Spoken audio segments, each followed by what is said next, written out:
primero que hay que ver es que cuando nosotros vamos a elaborar un abono orgánico, no todos son iguales. Hay diferentes tipos de abonos orgánicos. Los más conocidos pues podrían ser el bokashi, la lombricomposta, el mismo estiércol se puede compostear y bueno, podríamos tener composta. Muchas veces cuando pensamos también en composta solo pensamos en sistemas caseros, en donde nada más vamos echando los residuos de la casa y se van descomponiendo y pensamos que también eso es una composta. Pero elaborar una composta pues puede llevar un proceso un poquito más complejo. ¿Qué es lo que necesitamos normalmente para cualquier tipo de abono orgánico? Son dos cosas que hemos conocido, que se han conocido desde hace muchísimo tiempo, lo saben los abuelos, ¿verdad? Y lo saben porque nosotros tenemos dos cosas principales en nuestra alimentación en todo el mundo, que serían una leguminosa y un cereal. En México es el maíz y el frijol. En otros países pues tienen el arroz y tienen otras leguminosas, ¿verdad? Entonces, pero siempre, en todas partes del mundo, siempre es un frijol y una leguminosa. ¿Qué nos dan estas dos cosas? Un cereal y una leguminosa. ¿Qué nos dan estas dos cosas? El cereal nos da energía. Nosotros cuando comemos la tortilla es nuestra fuente de energía, son carbohidratos. Y el frijol nos va a dar la proteína, que sería en este caso la fuente de proteína. La proteína está formada de nitrógeno. Entonces tenemos carbohidratos que tienen carbono y tenemos proteínas que tienen nitrógeno. Necesitamos carbón y necesitamos nitrógeno. Eso lo sabían decían los abuelos, porque en todas partes del mundo siempre se sembró antiguamente un cereal y una leguminosa, tanto para consumo como para la vida de los sistemas, ¿verdad? Sabemos que las leguminosas fijan nitrógeno, fijan nitrógeno y de su mismo nitrógeno están sobreviviendo y le pueden transmitir un poco de ese nitrógeno al cultivo que tienen al lado, porque cuando se descomponen pues van dejando sus residuos y ese nitrógeno lo pasa a absorber el cereal. Entonces, de esa manera nosotros tenemos los dos componentes básicos que nos da la naturaleza. El carbono nosotros también sabemos que está aquí en el aire. Buena parte de lo que nosotros tenemos aquí en el aire es carbono. También aquí hay mucho nitrógeno, pero el nitrógeno no lo podemos aprovechar. Si no, en lugar de comer frijoles, estaríamos dando bocados de aire y ya estaríamos bien llenos. Entonces tenemos estos dos. Decíamos el carbono está así. ¿Y cómo lo hacen? Pues las plantas, todas estas plantas van fijando el carbono del aire a través del proceso que se llama fotosíntesis. Y el nitrógeno, decíamos, pues también lo van obteniendo a partir de estas bacterias que lo van fijando, y cuando las mismas plantas mueren, pues ahí se va quedando. Entonces tenemos ahora sí estos dos. Aquí tenemos el carbón. ¿Cuáles son las sustancias que tienen mucho carbón? Esto, lo que dura muchísimo. Esto tiene mucho carbón. Por eso cuando lo quemamos, de cierta forma, aquí en la zona deben de saber hacer carbón, ¿verdad? Esto tiene mucho carbono, mucho carbono. Entonces, estos materiales secos es el carbono. Y todo lo que es verde, esto verde, es nitrógeno. Aquí está, las dos cosas de las que venimos hablando. Esta es la base de todo abono orgánico.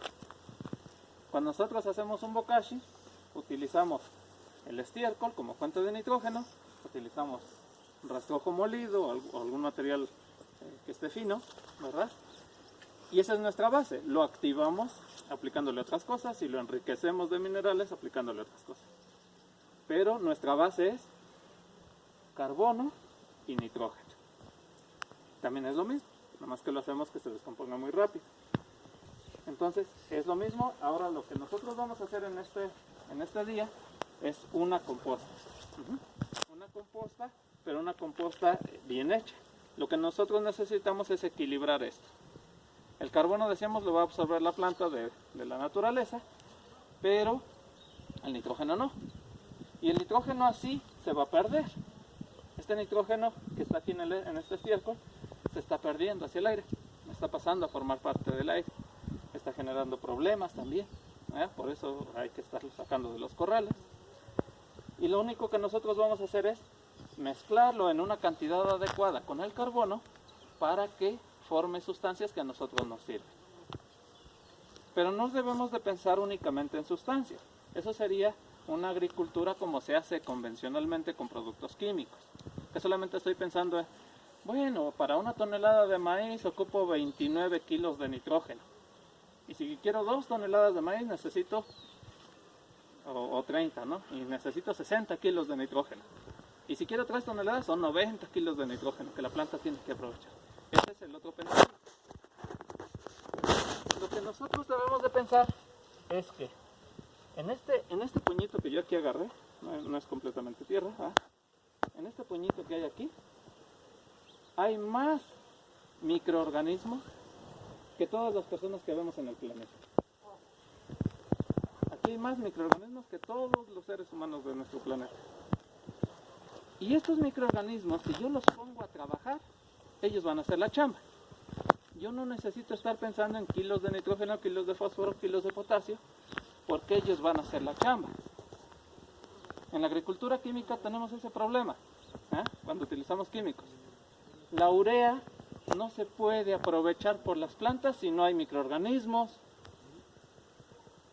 porque necesitamos una sustancia que se llama ureasa, que la generan los microorganismos, para que se pueda desdoblar y la pueda aprovechar la planta.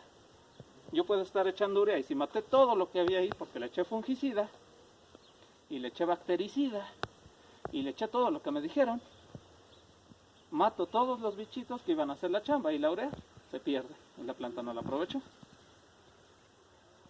Eso es por poner un ejemplo. Estando los microorganismos, ellos van a hacer la chamba. Aquí va a haber micorrizas, va a haber actinomicetos, va a haber muchísimos organismos que van a estar ayudándole a la planta. La planta, su raíz llega hasta aquí donde está mi mano, pero si yo fuera una planta y me ponen micorrizas, entonces mi mano se extiende. ¿Han visto esa película de los Cuatro Fantásticos, ese que se estira? Imagínense que ahora ya con las micorrizas mi mano se va a extender hasta allá y voy a poder tomar el agua que está hasta allá, o hasta la casa que está hasta allá. Entonces la planta, ahora su raíz no es que agarre los nutrientes de aquí, ya los va a agarrar hasta bien lejos. Igual va a haber bacterias que le van a ayudar a tomar el fósforo, el potasio, muchos otros elementos, porque están ahí con la planta. Va a haber bacterias, aunque los cereales no fijan nitrógeno, hay bacterias de vida libre que fijan nitrógeno y que se asocian a cereales. Ahora ya los venden en los biofertilizantes, se llama Zospirillum. Esa bacteria fija el nitrógeno y aunque el maíz como tal no se asocia directamente, ahí está el nitrógeno y lo puede aprovechar. Pero yo necesito tener esos animalitos ahí. Entonces lo que vamos a pensar es, más que pensar en cuántos nutrientes me va a dar una composta, cuántos bichos diferentes me va a dar que puedan hacer la chamba por mí, cuántos obreritos. Y entonces dejaríamos de ver a la planta, qué le tengo que poner a la planta, y yo me voy a encargar solamente de nutrir mi tierra, de darle todas las condiciones a mi tierra, llenarla de microorganismos para que ellos hagan la chamba. Eso es lo que vamos a hacer aquí. Nunca se va a comparar en nutrientes un fertilizante de este tipo con un fertilizante mineral altamente soluble, un químico. En nutrientes no, pero si yo pongo los obreritos, ellos hacen la chamba y no necesito pensar en lo demás. Y ustedes lo van a ver porque cuando le ponen muchísima composta y mucho de lo demás, pues las plantas crecen bien bonitas. Entonces, ¿qué es lo que vamos a hacer? Decíamos, vamos a mezclar esto que tiene mucho nitrógeno con esto que tiene mucho carbono. Este resto, esta paja, tiene mucho carbono y esto tiene mucho nitrógeno. Y lo único que vamos a hacer es un pastel, una lasaña. Vamos a poner capas de diferentes cosas. Primero vamos a poner una capa de carbono, le echamos su capa de nitrógeno, capa de carbono, capa de nitrógeno, capa de carbono, capa de nitrógeno, la vamos subiendo a una buena altura y se va a ir descomponiendo y entonces vamos a tener ese material que nosotros necesitamos. Como lo hace la naturaleza. Si ustedes están aquí donde están parados, pueden observar que hay árboles de encino, árboles de pino, ocote, y ¿qué es lo que sucede aquí? Este es el carbono. Esa es la paja. ¿Okay? ¿Qué es lo que sucede aquí? Normalmente todos los años vienen cayendo hojas, ¿eh? Hay algunas hierbas, se rompen, por alguna razón quedan esas hierbas ahí, se mueren animalitos y van quedando como capas. Quien ha sacado tierra de monte sabe que hay capas, ¿eh? Y hay capas que tienen la tierra ya más descompuesta, ya como tierrita, y hasta arriba está la capa de hojarasca que todavía no se descompone. Eso es lo que vamos a hacer aquí, esas capas. Hasta arriba vamos a dejar la capa de hojarasca, o más bien de material seco, el que tengamos, que va a cubrir, como aquí esta hojarasca está cubriendo el suelo. Así vamos a nosotros a arropar igual nuestra composta. Al final va a quedar esa capa, ¿vale? Y vamos a ir poniendo esas capas, y entonces estamos imitando lo que sucede aquí. ¿Cuál es la mejor composta? El mejor abono, la tierra de monte. Y si no me creen, pregúntenles en San Lorenzo, Tlacotepec. No sustituyen la tierra de monte. Por más que uno les diga, es que le puedes aplicar lombricomposta, es que podemos hacer. Siguen comprando camionadas de tierra de monte porque no la pueden sustituir para la venta de planta en maceta. ¿Eh? La mejor es la tierra de monte. Y se hace de esta manera. ¿Eh? Cada abono orgánico, les decía, tiene sus particularidades. Cuando yo descompongo muy rápido, lo que provoco es algo que le llamamos mineralización. Está un material y ese material se empieza a partir, en más chiquito, hasta que llegamos a sus componentes básicos. ¿Y cuáles son sus componentes básicos? Nitrógeno, fósforo, potasio, calcio, azufre, oxígeno, todo. Eso es nutrientes para mi planta. Si yo descompongo muy rápido, mineralizo y obtengo eso. Si yo descompongo lentamente, voy a obtener un material parecido a esto. Entre más oscuro, más trabajado, ¿verdad? Tierra de monte. ¿Qué es esto? Si nosotros lo viéramos en microscopio y todo, lo pudiéramos ampliar y ver de qué está hecho esto, vamos a encontrar unas como arañitas. Imagínense una arañita con muchísimas patas, bien llena de patitas. Y en cada patita puede agarrar un nutriente, puede agarrar una molécula de agua, puede agarrar muchas cosas. Entonces llega a la raíz y está cambiando con esa arañita los nutrientes que necesita. A eso le llamamos sustancias húmicas o humus. Seguramente habrán escuchado la palabra humus. Son estas como arañitas que están generadas así, en ese color oscuro que le da la tierra a la materia orgánica. Pero eso es, si lo pudiéramos ver a microscopio, así lo veríamos. Eso es lo que vamos a generar con una composta. Con una composta que se descompone lentamente, que tarda mucho. ¿Ah? Todos los abonos orgánicos son buenos, pero hay que saber que sí son diferentes cada uno de ellos. El bokashi es muy rápido, lo tenemos a todo dar y rápido nos da nutrientes porque aparte le ponemos minerales, le ponemos ceniza, le ponemos harina de rocas, le ponemos cuanta cosa se nos ocurre. Aquí no, pero aquí la descomposición es muy lenta. Va a tardar, aquí que hace frío, yo creo que como unos 3 o 4 meses en terminarse. Pero una vez terminado, es un muy buen material. ¿Ah? Que dicen, híjole, es que tarda mucho, pues me programo. Estoy haciendo compostas todo el tiempo. ¿Ah? Y aquí lo vamos a hacer debajo de los árboles. ¿Ah? No todos tienen esa posibilidad. En muchos lugares no tienen la posibilidad de hacerlo debajo de los árboles. Pero debajo de los árboles están esas condiciones ideales para que se descomponga como nosotros queremos. Quien tenga un arbolito puede hacer su composta debajo de ese arbolito. ¿Ah? Entonces aquí el árbol lo va a proteger del sol, lo va a proteger más o menos del agua. ¿Ah? No bien pegado a su tronco, un poquito separado. Aquí la vamos a elaborar. ¿Ah? Y hasta le vamos a estar dando nutrientes al árbol que nos lo va a agradecer. ¿Ah? Porque va a tener aquí un montón de tierra de monte que se va a estar generando. Entonces, vamos, más o menos es el por qué se hace este tipo de abono. Y cuánto le vamos a poner de cada cosa.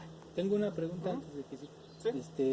En cuestiones de los estiércoles, para ya sea del ganado ovino, bovino, ¿no? O ya sean los caballos o las gallinas, ¿sería la misma cuestión o estaría brindando los mismos beneficios con diferentes tipos de estiércoles o serían diferentes?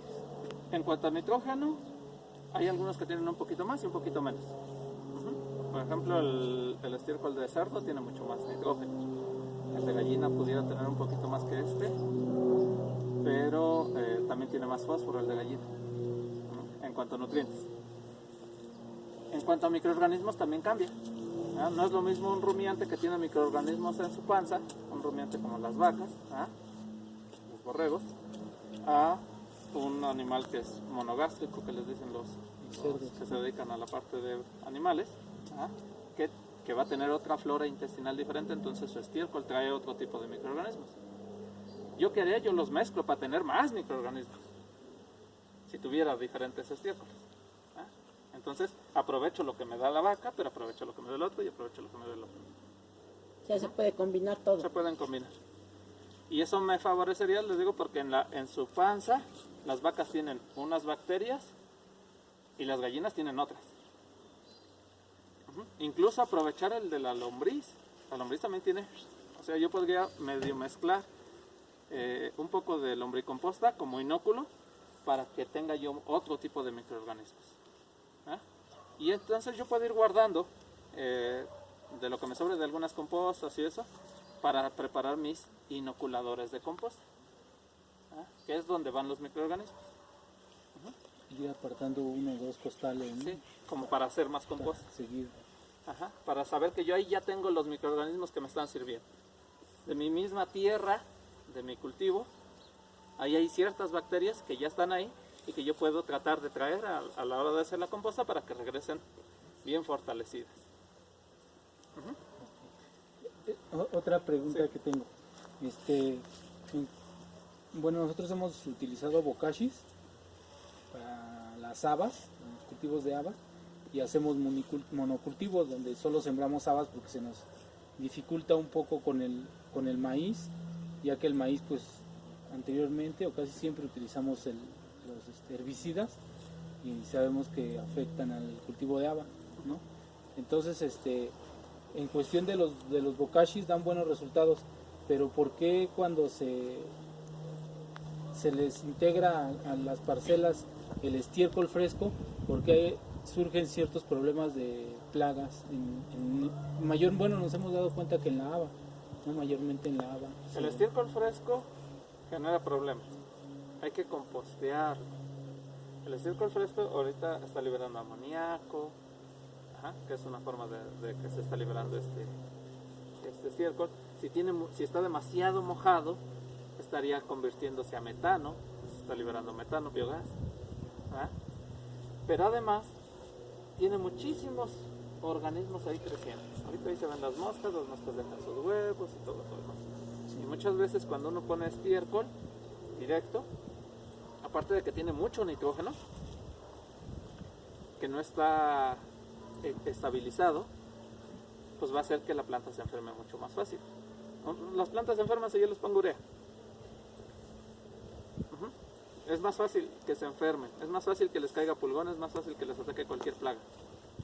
Cuando yo aplico nitrógeno mineral, urea, sulfato de amonio, lo que quieran, cuando yo pongo ese tipo de fertilizantes, va a ser más atacada mi planta por las plagas.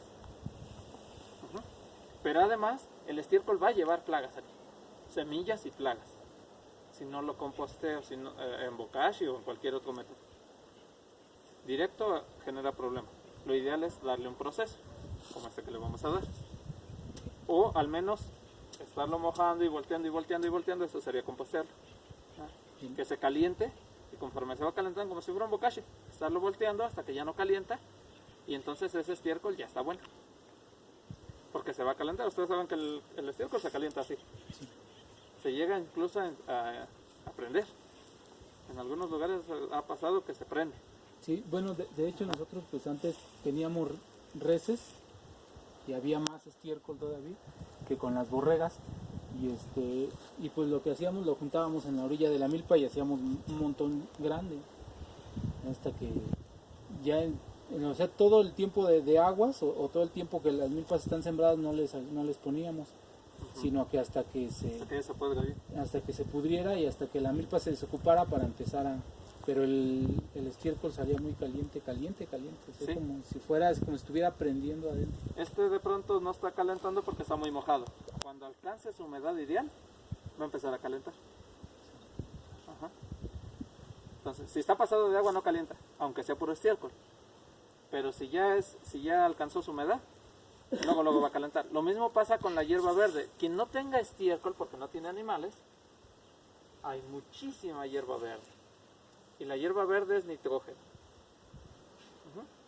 Lo más difícil de tener siempre va a ser el carbón.